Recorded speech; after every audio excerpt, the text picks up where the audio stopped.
Lumabas si Lorena mula sa kanilang apartment papunta sa malamig at preskong simoy ng umaga ng Marso. Amoy ng mga bulaklak na lilak ang hangin at malinaw ang kalangitan. Parang tahimik ang mundo sa paligid habang ang tag-init ay unti-unting dumarating. Si Adam, 3 taong gulang, ay nasa kindergarten na. Dinala siya ng kanyang amang si Tyler. Si Tyler ay isang programmer na madalas nagtatrabaho mula sa bahay. Hindi lang siya mabuting asawa, isa rin siyang mapag-alaga, mabait at higit sa lahat, lubos na nauunawaan si Lorena. Pag-uwi ni Lorena mula sa trabaho, pagod na pagod siya. Hindi niya na kailangang sabihin pa. Tahimik na naghahanda si Tyler ng tsaa, inaayos ang sofa ng kumot at unan at inilipat si Adam sa ibang kwarto para magkaroon siya ng katahimikan. Tunog ng computer keyboard, mga papeles na pinupuno at tahimik na opisina ang nasa paligid. Endocrinologist si Lorena sa isang pribadong medical center. Mahirap ang trabaho niya, maraming pasyente, maraming papeles na kailangang ayusin. Kadalasan ay natatapos niya ito sa trabaho. Pero may mga araw na sobra ang pasyente, kaya't kailangang dalhin ang report sa bahay. Kagabi, sobrang dami ng pasyente, kaya't kinailangan niyang dalhin ang mga dokumento sa bahay. Kinabukasan, halos makarating na siya sa sasakyan nang maalala niyang naiwan niya pala ang report. Mabilis na hakbang, pagbukas ng pinto, tahimik na apartment. Salamat at naalala ko pa, kailangan kong balikan. Bumulusok siya pabalik sa kanilang apartment, puso niya'y mabilis ang pagtibok. Pagpasok sa kusina, may narinig siyang tinig mula sa banyo. Mahina, ngunit malinaw na boses ng lalaki sa telepono. Gwen, mahal, alam mo namang may trabaho akong kailangang tapusin. Pero pupunta talaga ako sa'yo ngayong weekend. Ano gusto mong dalhin ko? Mahina at malambing na tinig ni Tyler. Hindi makapaniwala si Lorena sa kanyang narinig. Ang kanyang asawa, ang mabait, maalalahanin at mapagmahal na si Tyler, ay nakikipag-usap sa ibang babae nang may ganitong lambing. Tahimik si Lorena, nakatayo sa pintuan at huminga ng malalim. Pinakinggan niyang mabuti ang mga sinasabi ni Tyler. Oo, mahal ko. Miss na din kita. Mahal na mahal kita. Ang tinig ni Tyler ay puno ng pag-ibig at lambing. Isang bagay na dati inakala ni Lorena na tanging para lang sa kanya. Ngunit ngayon, napagtanto niya na ang kanilang perpektong pamilya ay maaaring isang ilusyon lamang. Nagkunwari na perpektong asawa at ama si Tyler gamit ang flexible na schedule niya bilang panakip sa kanyang pagtataksil. Paano pa niya ipapaliwanag ang kakaibang usapan sa telepono na narinig ni Lorena? Lumiko si Lorena at naglakad palayo papunta sa labasan. Narinig niya ng sapat. Tumibok ng malakas ang dugo sa kanyang mga ugat sa ulo. Mainit ang kanyang mukha, pero ang mga kamay niya ay kakaibang malamig. Sa kabila ng lahat, nagawa niyang tahimik na makalabas ng apartment. Sa ginhawa ng kanyang paboritong sasakyan, bahagyang bumuti ang kanyang pakiramdam. Pinatugtog niyang musika, pinaandar ang makina at umalis. Ngunit sa buong paglalakbay papunta sa medical center, hindi niya mapigilang isipin si Tyler. Nakakatuwang isipin na hindi muna niya iniisip kung ano ang kanyang susunod na gagawin. Dadalhin yon sa ibang pagkakataon. Sa halip, naalala niya ang simula ng kanilang relasyon. Nagkakilala sina Lorena at Tyler sa isang party ng mga magkakaibigan. Noon, si Lorena ay isang senior medical student, habang si Tyler ay nagtatrabaho bilang programmer sa isang malaking kumpanya. Ilang taon na rin mula nang siya ay makapagtapos sa universidad. Napansin agad ni Lorena si Tyler. Hindi siya nagpapasikat pero palaging may tamang biro sa tamang oras. Hindi tulad ng ibang lalaki, halos hindi siya umiinom at maganda ang kanyang itsura. Matangkad, maitim ang buhok at fit ang pangangatawan. Sexy lalaki na, diba? Binanggit ng birthday girl kay Lorena habang pinagmamasdan ito sabay kindat. Nagpanik si Lorena at tumanggi. Ayaw niyang ipakilala siya sa ganoong paraan. Gusto niyang makilala si Tyler ng natural, hindi sa pamamagitan ng isang setup.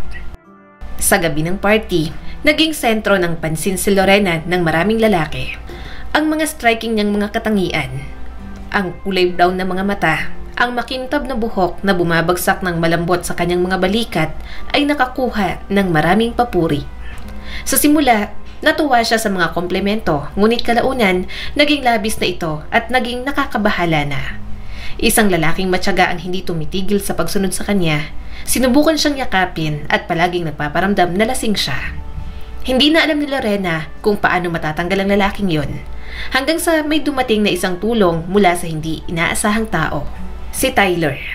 Lumapit si Tyler kay Lorena, tumingin sa mga mata nito ng may ngiti, at nagtanong, "Nababother ka na ba dito?" Tahimik na tumango si Lorena at ngumiti. "Akala ko baka kailangan mo ng tulong," sabi ni Tyler ng mahina. Nang magkasama na sila sa labas ng party, tahimik ang paligid. Ang langit ay puno ng maliwanag ng mga bituin at napakalinis ng katahimikan na halos marinig mo ang sariling tibok ng puso. Dahil na siguro sa party o sa presensya ni Tyler, medyo nahilo si Lorena. "Salamat, hindi ko na talaga alam kung paano tatanggalin yung lalaking yun," sabi ni Lorena. "Ako naman, nadala lang ako dito nang hindi sinasadya. Hindi ko pa kilalang birthday girl. Pero masaya ako nandito at nakilala kita," sagot ni Tyler. Napuno si Lorena ng kilig at init sa dibdib sa mga salitang iyon. Naglakad sila sa paligid ng lungsod, nagkwentuhan at nagtawanan. Para bang matagal na silang magkakilala. Mabilis ang pag-usad ng relasyon nila ni Tyler. Sa kanya, naramdaman ni Lorena ang tunay na kapanatagan at kaligayahan. Hindi pa niya nakilala ang isang tao na ganoon katapat, kalalim at maaasahan. Hindi tulad ng karamihan ng mga lalaki, si Tyler ay mabait at hindi nahihiya dito. Hindi niya kailanman pinilit na magmukhang macho o magpanggap. Nakakagulat ang kanyang pagiging maalaga mula pa sa simula. Marunong siyang magluto, maayos ang kanyang 3 silid na apartment at laging malinis. Sa kabilang banda, si Lorena ay nakasanayan ang pamumuhay kasama ang kanyang mga magulang, kaya minsan ay hindi niya naabala ang sarili sa paglilinis. Ang pinakamahalaga, nauunawaan ni Tyler si Lorena. Ramdam niya ang pagbabago sa kanyang mood, alam kung kailan siya pagod o galit, at laging alam kung paano pasayahin at aliwin ito. Madalas na napapansin ni Lorena ang tagong kalungkutan sa mga mata ng kanyang minamahal. Hindi ito nakikita ng iba. Mahirap ang nakaraan ni Tyler, ngunit siya ay bihasa na sa pagganap bilang isang malayang lalaki na may maganda at maayos na buhay.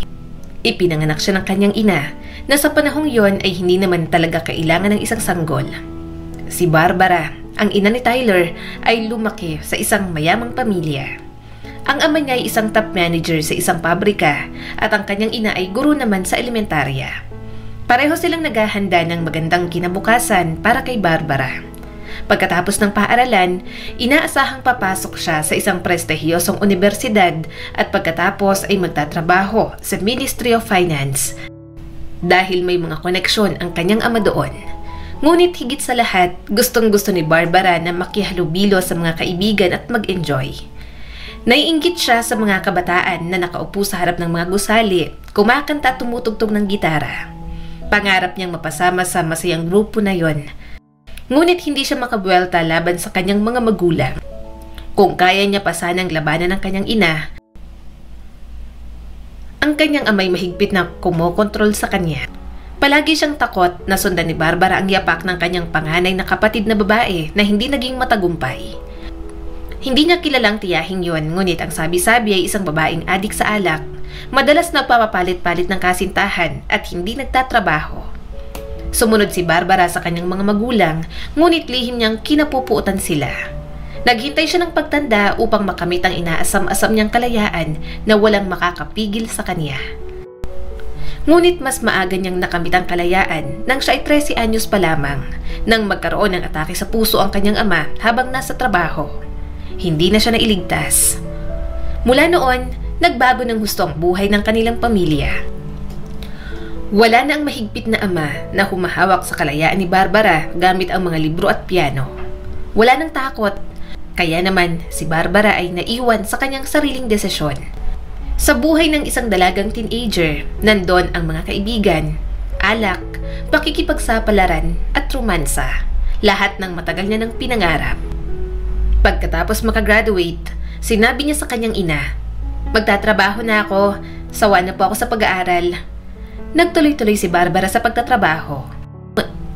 Sinubukan niya bilang sales lady at pagkatapos ay bilang katulong sa panaderya. Ngunit natuklasan niya na hindi ganun kadaling kumita ng pera. Kaya napagpasyahan niya, bakit magpapakahirap pa ako? Nagbibigay naman ang nanay ng pagkain, damit at bahay, at palaging may mga lalaki na handang magbayad at maglibang sa akin para sa maliit na kapalit. Kahit anong pilit ng ina ni Barbara na magpaliwanag sa kanyang rebelde na anak, walang nangyari. Hanggang isang araw, sinabi ni Barbara sa kanyang ina, buntis po ako, ilang buwan na rin akong nagbubuntis at hindi na daw maaaring ipalaglag ang sabi ng doktor. May kakilala ka ba na makakatulong sa akin? Tanong ni Barbara sa kanyang ina. Anong sinabi mo? Krimen yan at malaking panganib sa kalusugan. Kailangan mo ng manganak dahil nandyan na yan. Ngunit ayaw ni Barbarang manganak. Ginugol niya ang mga oras sa mainit na paliguan. Sinusubukang mapukaw ang miscarriage. Umiinom ng mga herbal tea, nagbubuhat ng mabibigat na bagay, paulit-ulit na nagtatatakbo sa hagdan hanggang sa maubos ang lakas. Subalit, wala na yung epekto. Sa takdang panahon, sa kabila ng pamumuhay at pag-ayaw ni Barbara, ipinanganak ang isang malakas at malusog na batang lalaki sa ospital. Ang bagong lola, umaasang magbabago na ang kanyang anak. Ngunit, paano pa nga ba? Hindi na magbabago si Barbara. Pagkatapos alisin ang mabigat na pasanin, agad siyang bumalik sa kanyang mga kaibigan at mga kalalakihan. Ang sanggol na si Tyler ay naging hindi na kailangan sa kanya. Pinalaki siya ng kanyang lola dahil hindi naging maayos ang relasyon ng kanyang anak. Inalagaan ng babae ang pagpapalaki ng kanyang apo ng buong puso. Naalala ni Tyler na namuhay siya ng tahimik at masaya kasama ang kanyang lola. Palagi siyang magaling sa pag-aaral at maayos ang pag-uugali sa paaralan. Sa high school, naisipan ni Tyler na matuto ng programming. Ginamit ng kanyang lola ang bahagi ng kanyang ipon para bilhan siya ng mahal na computer. Pagkatapos ng paaralan, pumasok si Tyler sa Faculty ng Information Technology. Madali lang sa kanyang pag-aaral. Nagsimula siyang magtrabaho ng part-time. Ngunit sa ika-4 na taon niya sa kolehiyo, biglang pumanaw ang pinakamalapit at pinakamamahal niyang tao. Hindi kinaya ng puso ng lola niya ang biglaang sakit. Siyempre, ang mga problema ng kanyang anak ay lalong nagpapahina sa kalusugan niya. Si Tyler ay nalunod sa dalamhati. Hindi niya matanggap ang katotohanan na wala na siyang isang tao sa buong mundo na tunay na nagmamahal sa kanya, na kahit ang sariling ina niya ay hindi dumalo sa kanyang lamay. Lihim niyang hinahangad na makita ang kanyang ina sa burol, pero si Barbara ay hindi kailanman dumating. Dahan-dahan tumuloy ang takbo ng buhay. Nagtapos si Tyler sa universidad, nagkaroon ng trabaho at sumulpot ang mga bagong plano, pangarap at kasiyahan. Dumami ang mga kaibigan, mga aliw at ang kabataan ay patuloy na umagot. At doon, nang hindi inaasahan, nakilala ni Tyler si Elena. At sa unang tingin, siya ay nahulog sa pag-ibig. Ganito nga ang kwento ng pag-ibig nila. At bago pa man dumating ang araw na yon, naniniwala si Lorena na perpekto ang kanilang relasyon. Pero ngayon, dumating si Gwen. Naramdaman ni Lorena na hindi niya kayang harapin ang bagyong emosyon ng mag-isa. Kaya tumawag siya sa kanyang matalik na kaibigan na si Sarah, ang tanging tao na makakatulong sa kanya para maunawaan ang lahat ng nangyari. Hindi na makapaghintay si Lorena hanggang sa lunch break. Siyempre, trabaho ang pampalipas oras, pero ang mga balisa niyang isip ay pumipigil sa kanya na mag-focus sa mga pasyente. Pinakinggan niya ang kanilang mga reklamo, nagbigay ng karaniwang reseta at ina-record ang kanilang mga hinaing sa chart. Ngunit ang tanging maririnig niya sa isipan ay ang malambing na boses ni Tyler na tila may tinatago. Si Gwen. Sa wakas, dumating ang lunch break. Agad niyang tinawagan si Sarah at ibinulalas ang lahat ng kanyang narinig noong umaga. Sigurado ka ba? Baka nagkamali ka lang, sabi ni Sarah na parang naguguluhan. Hindi ganito ang pagkakakilala ko kay Tyler. Hindi ko ma-imagine to. Pero huwag kang magbandali. Kailangan mo munang alamin ang katotohanan. bakit hindi mo siya tanungin ng diretso? Sabi pa nito. Hindi ko kaya, Sarah. Makakahanap lang siya ng palusot. Gagawa ng dahilan. Gusto ko munang makalikom ng ebidensya para sigurado ako at para hindi na siya makatanggi. Matapos ang pag-uusap, bahagyang gumaan ang loob ni Lorena. Mas malinaw ang isip niya. Mas magiging mapanuri siya ngayon. Bibigyang pansin ang mga palihim na senyales, mga pagkaantala sa trabaho, amoy pabango ng babae, mga lihim na text messages at iba pang palatandaan ng pagtataksil.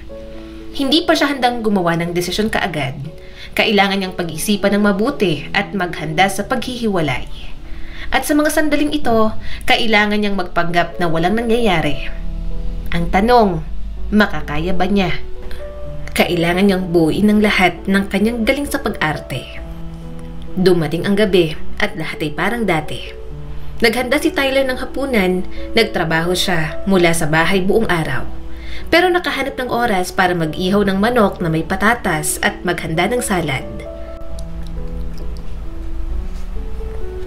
Pumasok si Lena sa apartment na puno ng nakakagutom na amoy. Nandoon na rin si Adam. Agad na yumakap sa kanya. Ngumiti si Tyler at mahigpit na yumakap na rin kay Lorena. Oh, bakit ang lungkot ng mukha mo? Pagod ka lang siguro. Pumunta ka muna sa banyo at hugasan mo yung mga negatibong bagay. Handa ko na muna ang mesa. Napilitang ngumiti si Lorena bilang tugon. Pumasok siya sa banyo, isinarado ang pinto at tumingin sa salamin. Hindi siya mahusay sa pag-arte. Ang mukha niya ay puno ng sama ng loob, kitang-kita ang damdamin. Ngunit si Tyler, siya naman ay mahusay na artista. Isang larawan ng kasiyahan, may tapat na mga mata. Lahat ay parang dati. Hindi makapaniwala si Lena. Marahil isang malaking pagkakamali lang ito. Ayaw niyang paniwalaan na si Tyler ay isang traidor. Naghugas siya, nagbihis ng kanyang housecoat at pumunta sa kusina. Ang sarap ng luto mo. Totoong papuri ni Lorena. Hindi ko kaya lutuin to ng ganito, pero gusto ko magluto para sa'yo. Nakangiti naman na sabi ni Tyler. Bakit hindi tayo pumunta sa water park sa Sabado? Biglang tanong ni Adam. Matagal na tayong hindi nakapunta. Dagdag pa ng bata. Hindi tayo pwedeng pumunta ngayong weekend. Tugon ni Tyler at agad nagbago ang kanyang mga mata, puno ng lungkot. May trabaho ako sa weekend. Dagdag niya pa. Napasimangot si Adam habang nakangiti si Lorena ng pilit.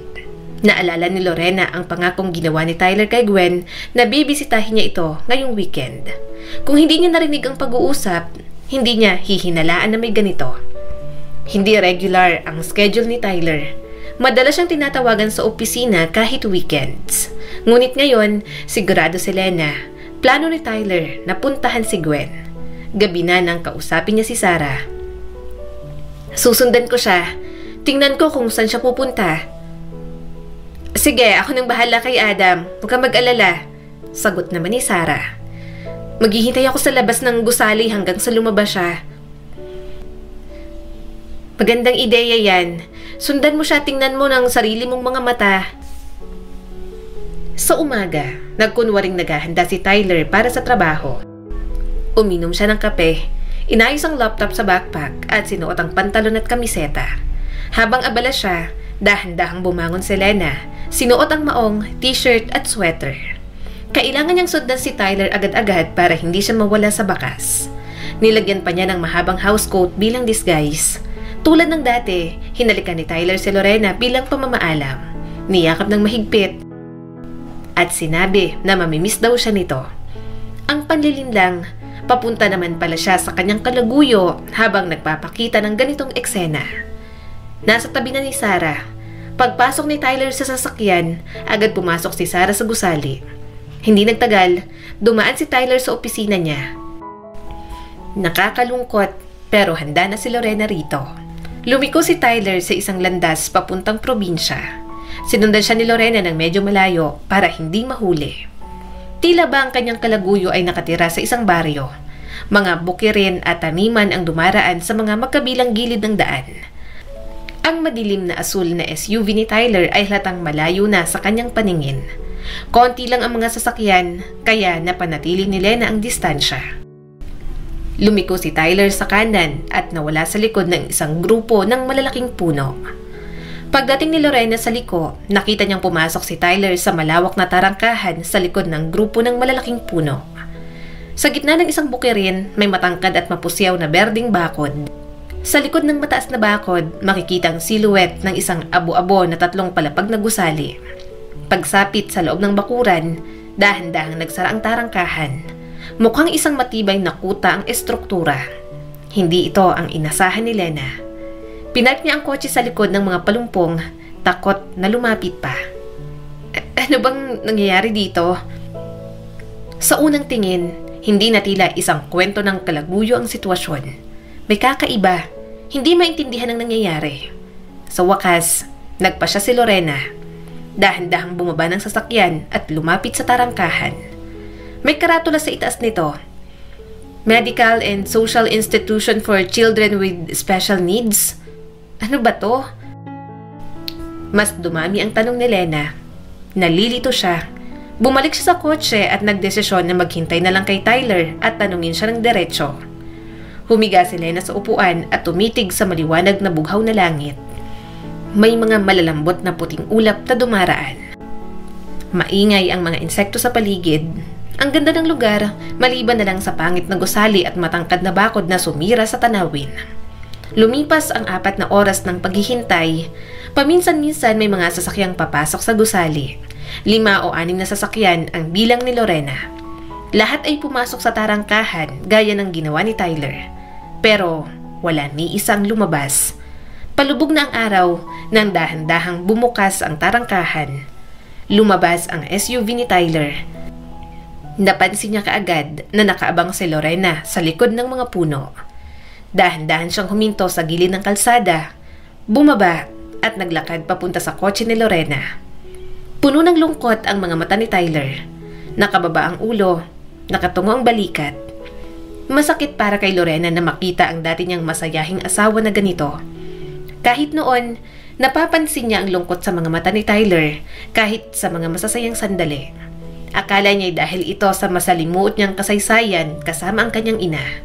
Ngunit tila may mas malalim pa. "Hi Tyler," sabi ni Lorena, may halong hiya. "Hindi ko inaasahan na nandito ka." Sambit niya nang maupo si Tyler sa passenger seat. "Tyler, please, sabihin mo sa akin ang lahat. Hindi mo kailangang itago ang anuman. Gusto kong malaman kung anong nangyayari. Anong lugar na to? Bakit ka pumunta dito?" "Mahaba at komplikadong kwento ito," sagot ni Tyler na litong-lito. "Hindi ko alam kung anong gagawin ko. Ayokong bigyan ka pa ng alalahanin sa mga problema ko. Akala ko kaya kitang protektahan mula sa mga alalahanin. Hindi rin ako payapa sa sarili ko, kaya ayokong guluhin ka pa." "Pamilya tayo, Tyler," banayad na paalala ni Lorena at hinawakan ng kamay ng asawa. Huminga si Tyler ng malalim. Unti-unting lumuwag ang kanyang mga mata at tila unti-unting nawala ang bigat sa kanyang mga balikat. Tumayo ng mas tuwid ang kanyang likod at ang boses niya ay naging mas matatag. "Sige, wala nang takas. Kailangan mo nang malaman." Ang pagbanggit sa nanay ni Tyler ay laging masakit para sa kanyang lola. Nanlilimahid ang mga mata niya at nakatungo ang balikat. Sa mga sandaling yon, kitang-kitang lungkot sa kanyang mukha. Naging mabilis si Tyler na baguhin ang usapan. Isang araw, nang nasa high school na si Tyler, tinawag siya ng kanyang lola para sa isang seryosong usapan. Ikinuwento ng lola niya ang tungkol sa kanyang nag-iisang anak na si Barbara, ang ina ni Tyler. "Ano na bang nangyari sa mama ko? Buhay pa ba siya?" Tanong ni Tyler na puno ng pag-aalala. "Buhay pa siya," mabilis na sagot ng kanyang lola. "Huwag kang mag-alala. Ayos lang siya sa kanyang paraan. Nabubuhay siya ayon sa gusto niya." Napawi ang kaba ni Tyler nang malaman iyon. Hindi niya kailanman nakilala ang kanyang ina. Naiintindihan niya na iniwan siya nito. Tinanggihan siya pero ang isipin na baka patay na ang kanyang ina ay nakakatakot. Sa buong buhay niyang may malay, hindi niya kailanman nakita ang kanyang ina. Pinakita ng kanyang lola ang mga larawan ni Barbara noong bata pa at kabataan. Sa isipan ni Tyler, ang ina niya ay isang masayahin at magandang babae. May kulot na kayumangging buhok at ang mga matang laging nakangiti. Nakikipag-ugnayan ka ba sa kanya? Tanong ni Tyler, dala ang isang malaking tanong na matagal na niyang gustong sagutin. Dala ang isang malaking tanong na matagal niya nang gustong masagot. Hindi naman masasabing nakikipag-ugnayan ako. Sagot ng lola na tila nahihirapang balikan ang mga alaala. Alam ko kung nasaan siya. Sa isang maliit na bayan kung saan dati kaming nakatira. May mga dating kakilala ako na minsang nagsasabi kung kumusta na si Barbara. Ayos naman siya. Umiinom siya minsan pero ayos lang siya. Dumaan ang luha sa mga mata ni Tyler. Sa sandaling yon, tunay na naramdaman niyang siya ay iniwan at hindi mahalaga. Huwag kang malungkot para kay Lola. Huwag kang malungkot para kay Lola. Naisip niya. Walang saysay ang pagdadalamhati ngayon. Mag-isip na lang ng ibang bagay. Ngunit kahit na may luha sa kanyang mga labi, may ngiti siya. Sapat na yan. Nalaman ko na lahat ng kailangang malaman. May ina ako pero gusto niyang mag-umpisa ng bagong buhay. Yun lang. Mula noon, madalas na inaalala ni Tyler ang tungkol sa kanyang ina. Ano kayang itsura niya ngayon? Ano kayang ginagawa niya?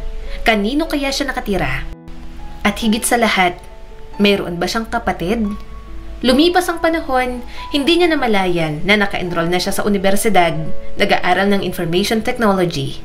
Pero hindi pa rin niya maiwasang isipin ng kanyang ina. Determinado siya na balang araw ay hahanapin niya ito.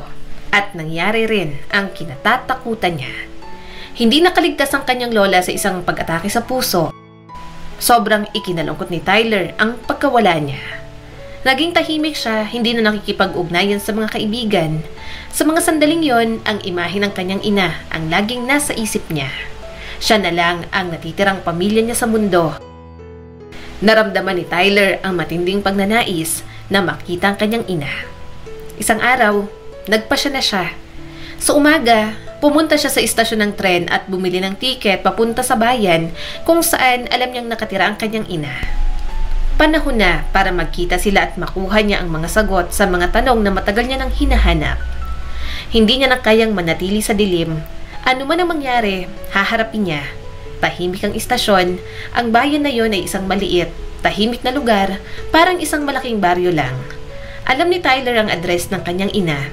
Nahanap niya ito sa makapal na kwaderno ng kanyang lola na maingat na isinulat ang mga mahalagang bagay, mga kaarawan ng mga kaibigan at kamag-anak, mga numero ng telepono, at mga petsa ng mga pagbisita sa doktor. Nagtanong siya sa mga tao kung saan ang istasyon at nalaman niyang malapit lang ito. Maganda, makakapaglakad siya ng kaunti para makapag-isip ng maayos. Puno siya ng pag-asa na sasalubungin siya ng kanyang ina ng may mainit na pagmamahal. Iyak ng pagsisisi, paliwanag kung bakit hindi siya dinalaw ng mga nakaraang taon. Siguro, nahihiya siya. Pero si Tyler, walang galit sa puso. Naiintindihan niya na bata at hindi pa handa ang ina niya noon at baka nagsisisi na ito ngayon. Nandyan na, dyan ang bahay na matagal na hinahanap ni Tyler. May nakayukong bakod, isang gubat-gubat na hardin na tinutubuan ng matataas na damo, mga pader na kalawangin at kumukupas na mga pintura. Ano kayang nangyari sa bubong? May tulo ba? Paano ba namumuhay ang tao sa ganitong kalagayan? Dahan-dahan niyang kinatok ang gate. Mula sa gitna ng hardin, may aso na tamad na tumahol, tapos muling bumalik ang katahimikan. Halika na! Bata, huwag ka nang mahiyang pumasok! Malambing na sigaw ng isang matandang babae mula sa katabing bakuran.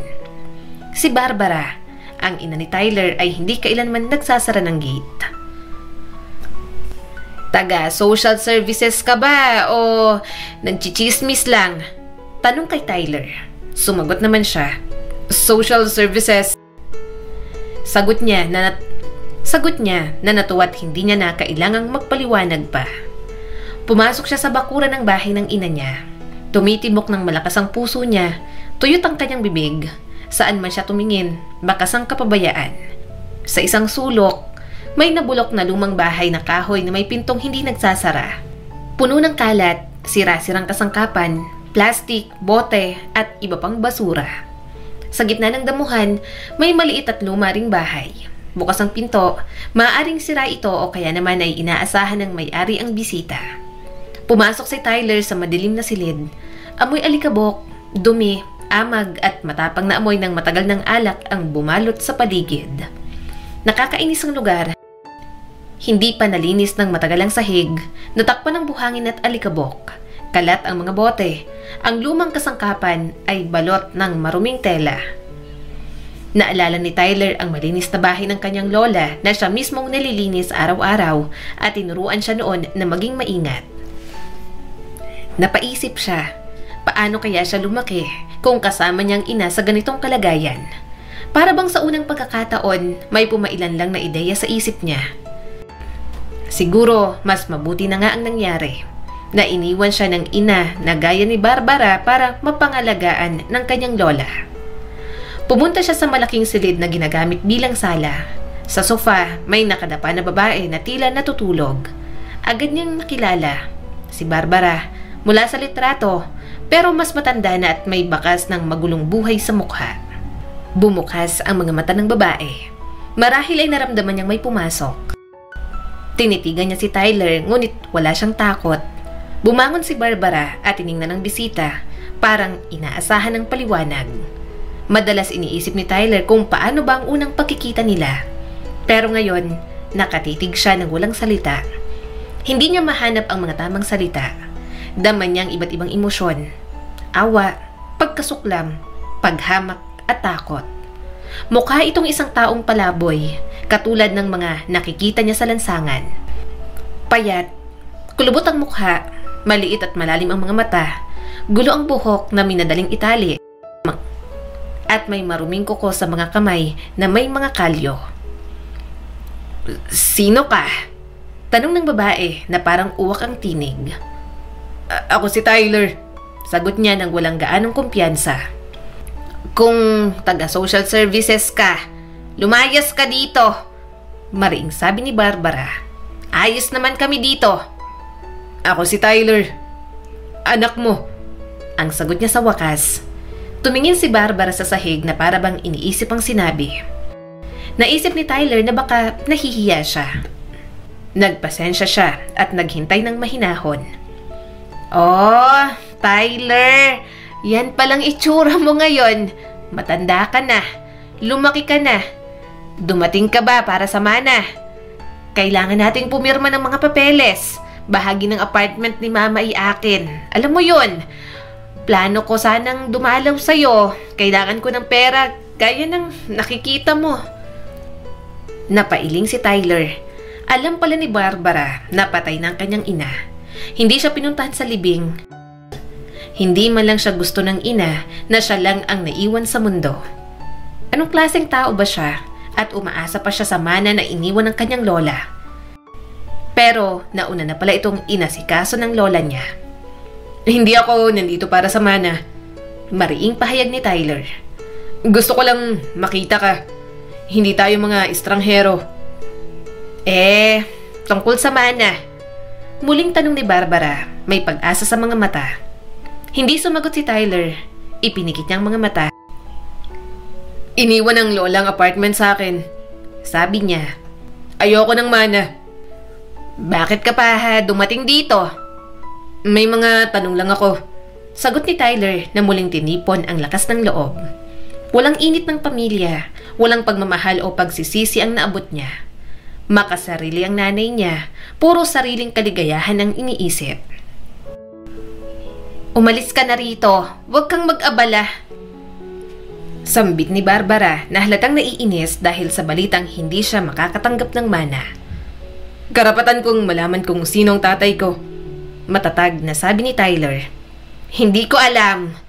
Tapat na sagot ni Barbara. Maraming humahanga sa akin nun. Isa sa kanila siguro ang tatay mo, pero hindi ko maalala ang pangalan niya. Bakit mo ko iniwan? Galit na tanong ni Tyler. Sumagot naman si Barbara. Hindi mo ba naiintindihan? Hindi ko talaga gusto. Bata pa ako nun. Gusto ko lang mag-enjoy. Tapos nalaman kong buntis ako. Kinamumuhian kita mula noon. Sagot ni Barbara na may apoy sa mga mata. Masisiyahan ako na inalagaan ka na ng matandang babae na yan. May pera ako, maraming humahanga. Walang nangaabala o nanghuhusga sa akin. Kalayaan ng saya. Pag-amin pa ni Barbara. Napapikit si Tyler. Nalilito at nagsisisi sa pagpunta niya sa kanyang ina. Pero biglang may kakaibang tunog mula sa likod ng pinto ng sala. Lumabas ang isang maliit, payat, maruming bata na may gulugulong buhok. Hindi siya naglakad kundi gumapang papasok sa kwarto gamit ang mga kamay. Mabilis ang kilos pero ang mga binti ay mahina at payat. Sa sandaling yon, nalimutan ni Tyler lahat ng masasakit na salita na narinig niya mula sa nanay niya. Anong klaseng mga bata ang kayang mabuhay sa ganoong kalat at pagpapabaya? Tumingin ang maliit na babae sa bisita ng may kuryosidad at tila may pag-asa sa mga mata. Biglang nilapitan siya ni Tyler at inangat mula sa malamig at maruming sahig. Masayang niyakap ng batang babae ang leeg niya at biglang umiti. Nakaalala ang binata ng ngiting yon. Yon ang sarili niyang ngiti. Sino siya? Kapatid mo yan. Si Gwen. Nagpa-opera si Barbara para hindi na magkaroon pa ng anak. Pero nabuntis pa rin siya. Anong problema ng... Anong sakit niya? Hindi maitago ni Tyler ang pagtingin sa maliit niyang kapatid. Nagulong damdamin niya. Puno ng awat lambing para sa payat, maruming batang iyon. May cerebral palsy siya. Ipinanganak ng ganun at may mental challenges. Naramdaman ni Tyler ang galit. Kawawang kapatid niya. Hindi lang nawalan ng kalusugan dahil sa lifestyle ng ina, kundi nakatira rin sa ganitong masaklap na kalagayan. Kailangan niyang iligtas si Gwen. Hindi niya kayang iwan siya sa ganoong lugar. Sasamahan ko siya. Hindi ko siya iiwan dito. Hindi mo yan pakikialaman. Ibigay mo sa akin ang bata. Bakit? Kailangan niya ng pangangalaga at paggamot na hindi mo ginagawa. Mamamatay siya kung hindi mo siya alagaan. Lumayas ka dito. Biglang sumulpot si Manang Doray, ang kapitbahay mula sa pintuan. Lumayas kayo. Akala ko'y galing ka sa social services o DSWD. Akala ko tumugon na sila sa aming reklamo. Hindi nyo kami dapat pakialaman. Sigaw naman ni Barbara. Kung gusto mong tumulong, bigyan mo ng pera para bumili ng gamot at tamang pagkain para sa bata. Pero siya ay maninirahan kasama ko. Anong binipisyo sa kanya? Siya ay may kapansanan. Nag-away sina Barbara at Manang Doray pero hindi pinansin ni Tyler ang sigawan. Lumapit siya kay Gwen at pinaupo ito sa upuan. Naupo siya sa harap nito para magkapantay ang mga mata nila. Gwen, kapatid mo ko. Ilalayo kita rito. Gusto mo ba ng ibang lugar? Ngumiti ang maliit na bata. Masama dito? Natatakot ako? Hinaplos ni Tyler ang magulo nitong buhok. Masakit sa puso niyang iwan si Gwen kahit sandali pa. Wala siyang ibang magagawa. Sa huli, tinulungan din siya ni Manang Doray.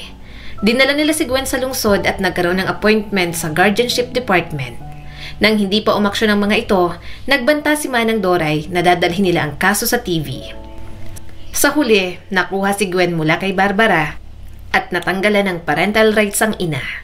Ngunit hindi nakuha ni Tyler ang kustodiya dahil siya ay bata, walang sapat na kita at nag-iisa. Hindi naniniwala ang komisyon na kaya niyang alagaan si Gwen lalo na't may kapansanan ito.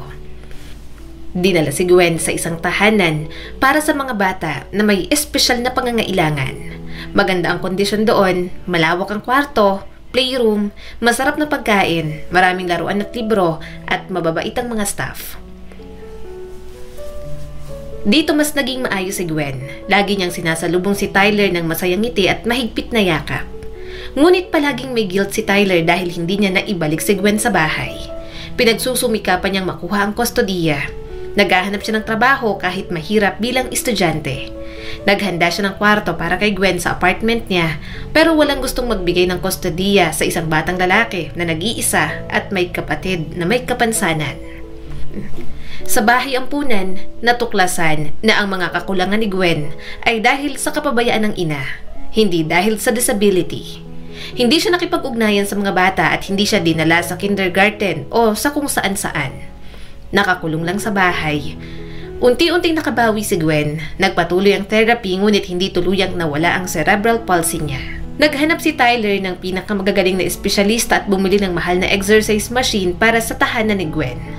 Bawat weekend, pumupunta siya sa tahanan para makasama si Gwen. Mas lalo silang nagkaintindihan at napapalapit sa isa't isa. Nagpasalamat si Tyler sa kanyang ina na nagbigay sa kanya ng isang kahanghangang kapatid. Si Gwen ay hindi na pakiramdam na iniwan, lagi siyang may kasama at kaibigan sa kanyang kuya.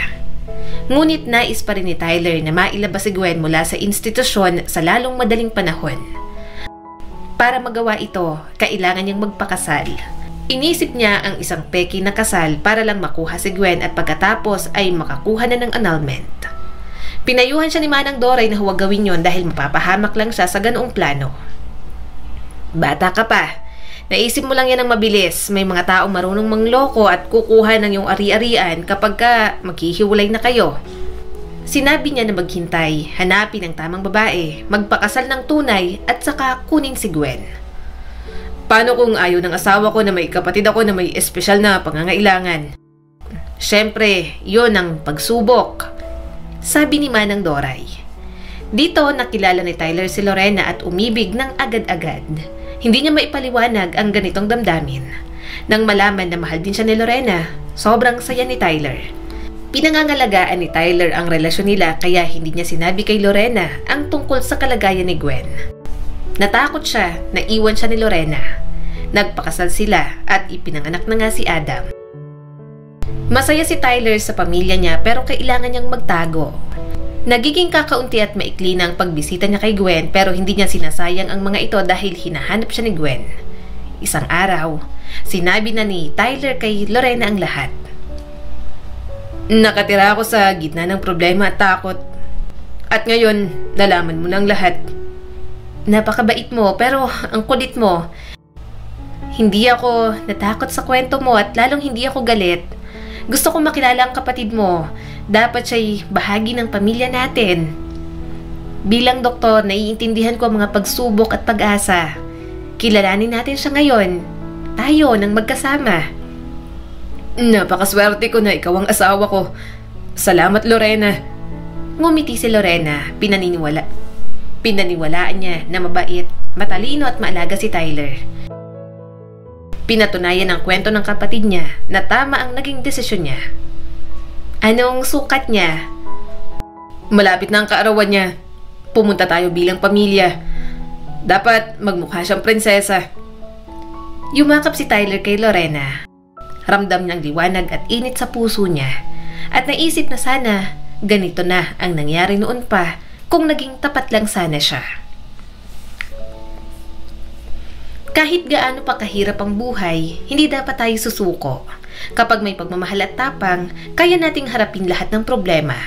Ang tunay na pagmamahal sa pamilya ay hindi lang sa salita, kundi sa pagtulong at pag-aalaga sa isa't isa, lalo na sa mga nangangailangan. Hindi hadlang ang kahirapan o sakit para maging masaya at magtagumpay, basta may puso at determinasyon. Ang pagtulong sa iba ay nagbibigay saya at nagpapalakas ng ating loob. Muli, ako po si Skylar Guro at sana may bago na naman kayong natutunan sa kwento natin ngayon. Maraming salamat po.